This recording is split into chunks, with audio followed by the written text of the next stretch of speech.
Doktor Elena Vance Brezilya açıklarında, São Paulo kıyılarından sadece 33 kilometre uzaktayız ama kendimi başka bir gezegende gibi hissediyorum.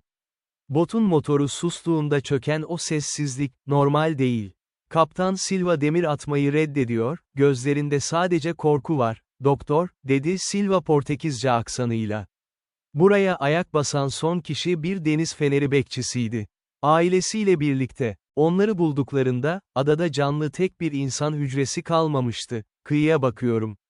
Kayalıklar dik ve üzerine tırmanması imkansız gibi görünen bir bitki örtüsüyle kaplı. Burası Boturops insularis, yani, altın mızrak başlı engereğin dünyadaki tek evi.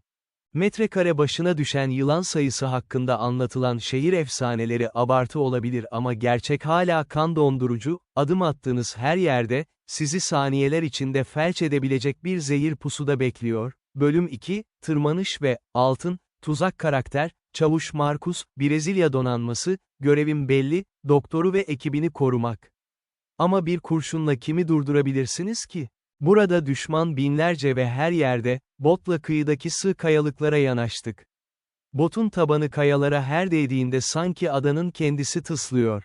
Yukarıdaki eski deniz fenerine giden patika tamamen kapanmış. Pelfamla, maşete, önümüzü açarken her vuruşumda Doktor Vance bağırıyor, "Dikkat et Marcus, dallarda asılı duruyorlar," haklıydı. Gözlerim yavaş yavaş alışmaya başladı. Yaprakların arasından süzülen güneş ışığı, ağaç dallarına dolanmış o sarımtırak, metalik parıltıyı fark etmemi sağladı. Bir tane değil, 10 tane. Hayır, 50 tane. Hepsi yukarıdaki kuşları bekliyor. Bu yılanların zehri, ana karadaki akrabalarından 5 kat daha etkili. Neden mi? Çünkü avladıkları kuşların uçup gitmesine izin vermeyecek kadar hızlı öldürmek zorundalar. Bölüm 3, Deniz Feneri'nin gölgesinde karakter, Mateo, belgesel kameramanı, terden sırılsıklam oldum ama ceketimin fermuarını boğazıma kadar çekmek zorundayım. Botlarımın altındaki her çıtırtı, kalbimin durmasına yetiyor. Deniz fenerine ulaştığımızda manzara tüyler ürperticiydi, paslanmış demir kapı, kırık camlar.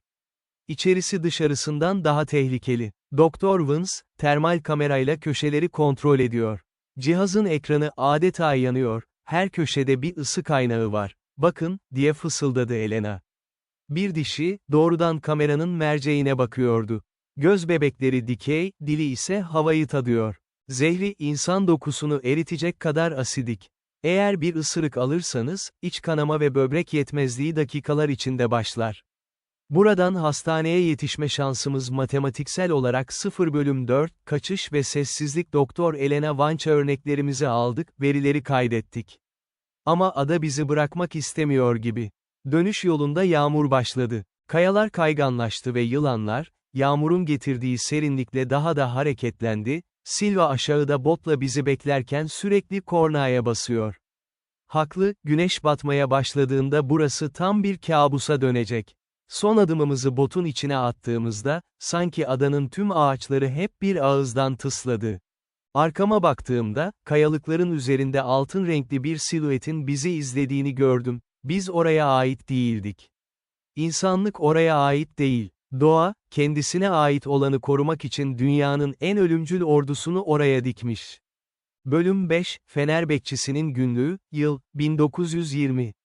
Almir, eski Fener Bekçisi, 22 Temmuz, karım bugün mutfakta bir tıkırtı duyduğunu söyledi.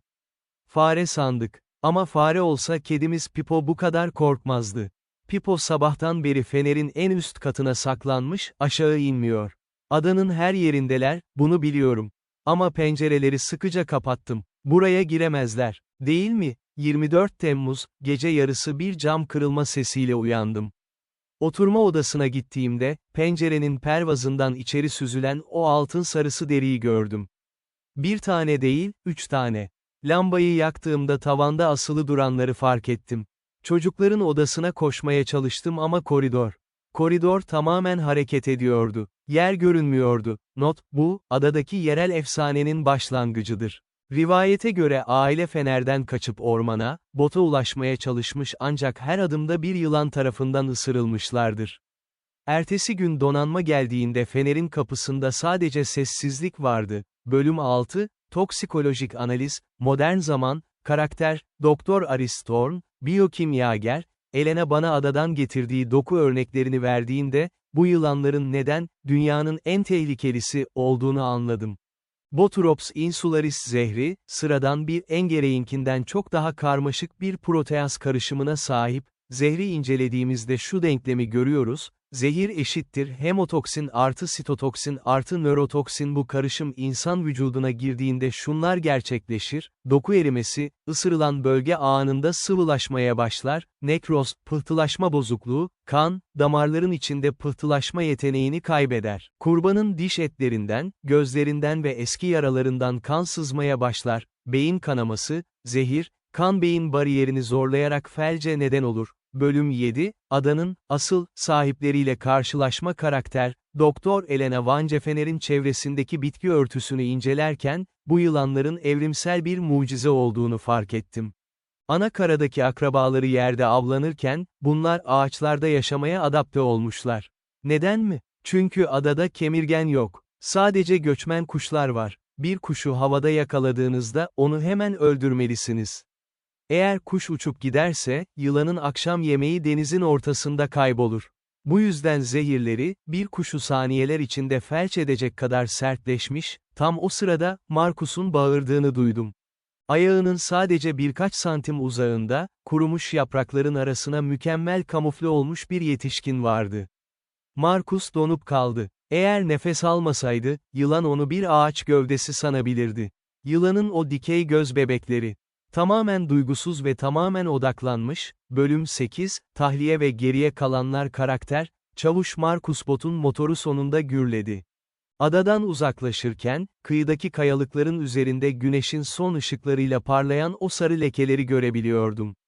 Onlar oranın kralları. Biz ise sadece istenmeyen misafirlerdik. Silva, bir daha gelmeyeceksiniz, değil mi? Diye sordu. Elena cevap vermedi. Sadece topladığı tüplerin içindeki o ölümcül sıvıya baktı. Bazı sırlar, o adanın sık bitki örtüsü altında sonsuza kadar kalmalıydı. Bölüm 9, Gölgelerin arasında. Karakter, Çavuş Markus. Telsizden gelen parazit sesi, ormanın uğultusuna karışıyor. Elena hala numune peşinde ama benim tek derdim buradan sağ çıkmak. Güneş ufukta kaybolurken, adanın rengi altından koyu bir yeşile, sonra da zifiri bir siyaha dönüyor. İşte o an fark ettim, ağaçlar hareket ediyor. Rüzgardan değil, dallar, üzerindeki binlerce canlının ağırlığıyla esniyor. El fenerimi bir ağacın gövdesine tuttum ve gördüğüm manzara karşısında dona kaldım. Bir düzineden fazla altın mızrak başlı, sanki bir ayin yaparmışçasına birbirine dolanmış, göçmen kuşların tünemesini bekliyorlar. Gözlerindeki o soğuk parıltı, ışığı yansıtıyorlar ama hiçbir duygu belirtisi göstermiyorlar. Bölüm 10, Bir hata, bin pişmanlık. Karakter, Mateo kameraman. Ayağım kaydı. Sadece bir saniye. Islak bir köke bastığımı sandım ama o kök, yumuşaktı ve anında tepki verdi. Kıpırdama, diye bağırdı Markus. Nefesimi tuttum. Sağ botumun hemen yanında, yaklaşık 1 metre boyunda bir engerek, kafasını bir S harfi şeklinde geriye çekmişti. Bu, saldırı pozisyonuydu. Kalbim o kadar hızlı atıyordu ki, yılanın bu titreşimi hissettiğinden emindim. Elena fısıldadı, Mateo, gözlerini ayırma ama sakın ani bir hareket yapma. O seni bir tehdit olarak görüyor, av olarak değil. Yılanın çatallı dili havayı titretti. O an, doğanın ne kadar acımasız olduğunu anladım. Bizim için bir hata olan şey, onun için milyonlarca yıllık bir hayatta kalma mekanizmasıydı. Yılan yavaşça gevşedi ve sanki benden sıkılmış gibi çalılıkların arasında süzülüp gitti. O an ömrümden 10 yıl gittiğini hissettim. Bölüm 11, Kaçakçıların izinde, Doktor Elena Vance. İlerlerken eski bir kamp alanına rastladık. Paslanmış konserve kutuları ve yırtılmış bir çadır. Bunlar bilim insanlarına ait değil.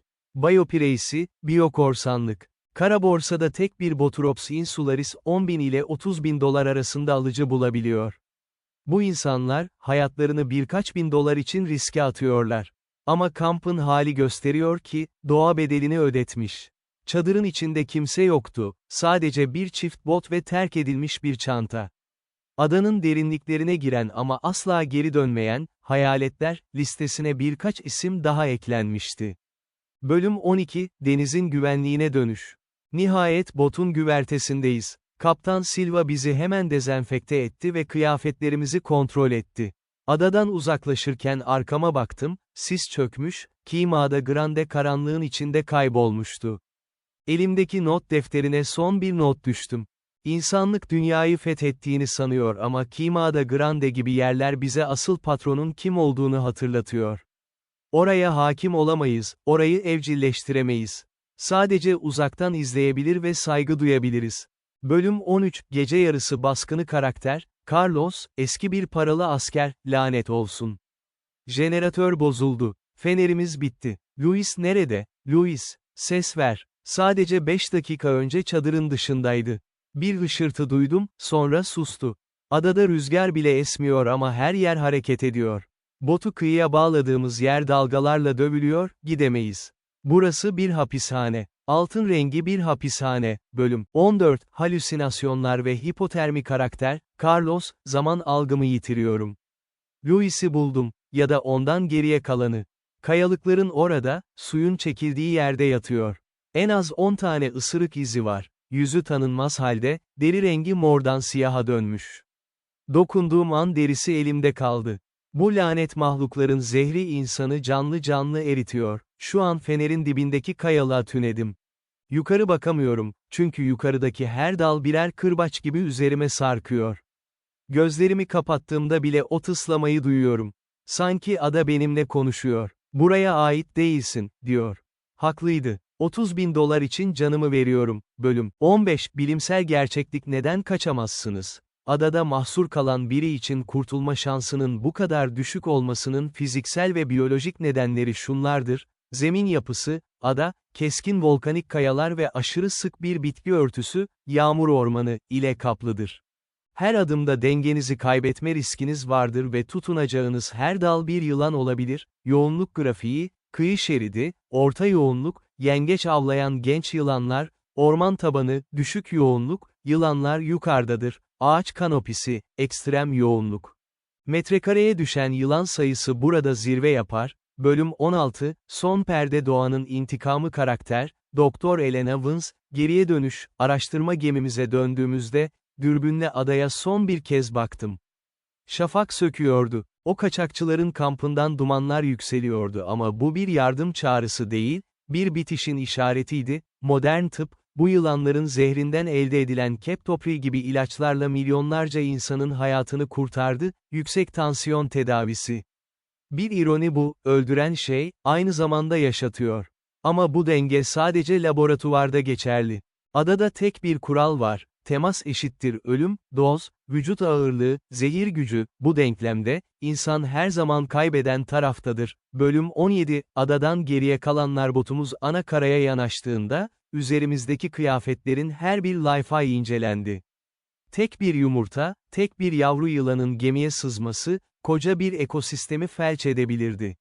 Silva, onları orada bıraktınız, dedi fısıldayarak. Cevap vermedim. Onları biz bırakmadık. Onları, hırsları ve adanın sessiz gardiyanları oraya hapsetti.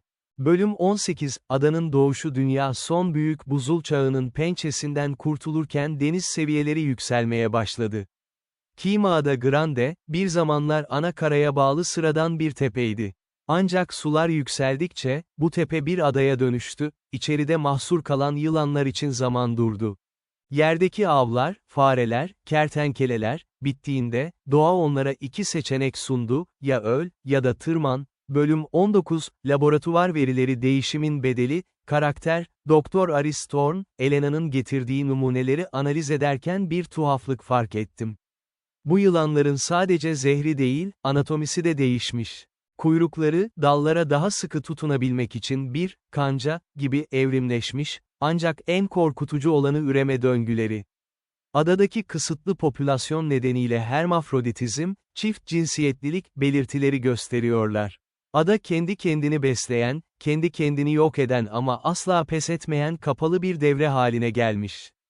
Queimada Grande'de bu katsayı dünyadaki her yerden daha yüksektir. Son tırmanış, KAÇIŞIN anatomisi. Bölüm 20, Telsizdeki son ses, karakter, Çavuş Markus, Doktor, artık gitmeliyiz. Sis yoğunlaşıyor ve rüzgar yön değiştirdi. Elena fenerin tepesinde, merceklerin arasındaki bir çatlağa sıkışmış eski bir mektup buldu. 1920'lerdeki o meşhur bekçiden kalma son satırlar.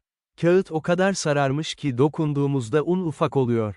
Sadece şu kelimeler okunabiliyor, ışık, onları durdurmuyor. Camın arkasından izliyorlar. Göz kırpmıyorlar. Tanrım, kapının altından süzülüyorlar. Bölüm 21, Kıyıya iniş ve gerçek dehşet, karakter, Mateo, aşağı inerken fenerimin ışığı bir anlığına sönüp yandı. O saniyelik karanlıkta, etrafımızdaki dalların aslında dal olmadığını, yüzlerce sarı gövdenin birbirine örüldüğü bir ağ olduğunu gördük. Elena bir ara dengesini kaybetti. Marcus onu kolundan yakaladığında, Elena'nın çantasına dolanmış küçük bir yavruyu fark ettik. Sadece 20 santimetre. Ama zehri yetişkin birininkinden bile daha saf ve agresif. Onu çantadan sarsarak düşürdüğümüzde, yavru yılan havada asılı kaldı, kuyruğuyla havayı tutuyordu. Bu adada yerçekimi bile yılanlardan yana. Bölüm 22, Ufuktaki ışık. Botun motoru sonunda güvenli sulara ulaştığında, adanın silüeti dev bir uyuyan canavarı andırıyordu. Brezilya donanmasının devriye gemisi yaklaşıyordu. Onlara rapor vereceğiz, numuneleri teslim edeceğiz ve bu kabusu arkamızda bırakacağız. Ama Elena'nın yüzündeki ifadeyi unutamıyorum. Oraya tekrar gitmek istiyor. Çünkü biliyor ki, o adadaki yılanların DNA'sında saklı olan bir protein, belki de kanserin veya yeni bir pandeminin anahtarı. Bölüm 23, Laboratuvardaki sessiz katil, karakter, Doktor Aristorn. Elena'nın getirdiği son tüpü santrifüjden çıkardım. Saf, parlak bir kehribar rengi. İçinde binlerce yıllık izolasyonun ve hayatta kalma hırsının özü var. Bu sıvıya, zehir, demek, bir sanat eserine, boya, demek kadar basit kalır. Test sonuçları geldiğinde gözlerime inanamadım. Zehirdeki peptit zincirleri, insan vücudundaki anjiyotensin dönüştürücü enzimi bloke etmekte o kadar etkili ki, doğru dozlandığında bir kalp krizini saniyeler içinde durdurabilir. Ama bir mikrolitre fazla, hastanın damarlarını birer kağıt gibi parçalayabilir. Bölüm 24, Adadaki Hayaletler, Çavuş Markus. Ana karaya döndükten günler sonra bile geceleri uyanıp botlarımın içine bakıyorum. O tıslama sesi kulaklarımdan gitmiyor. Donanma, adaya yaklaşan her türlü izinsiz tekneyi batırma yetkisine sahip artık. Sadece yılanları korumak için değil, insanları o cehennemden korumak için. O gece kıyıda bıraktığımız kaçakçılara ne mi oldu? Brezilya hükümeti kayıtlarına, denizde kayboldular, olarak geçtiler. Ama biz biliyoruz ki, Queimada Grande'de hiçbir şey gerçekten kaybolmaz, sadece adanın bir parçasına, o sık ormanın altındaki bir besin zincirine dönüşür. Bölüm 25, Doğa geri alır. Güneş Queimada Grande'nin üzerinde yeniden yükseliyor. İnsanlar için, Yılanlar Adası, bir korku filmi mekanı, bilim insanları için bir biyolojik hazine sandığı olabilir. Ancak adanın asıl sahipleri için burası sadece ev. Göçmen bir kuş sürüsü adanın üzerinden geçerken, binlerce altın sarısı göz aynı anda yukarı bakıyor. Hiçbir teknoloji, hiçbir silah ve hiçbir insan bu sessiz bekleyişi bozmaya yetmeyecek. İnsanlık bir gün yok olsa bile, bu kayalık parçasında hayat, çatallı bir dilin havayı titretmesiyle devam edecek.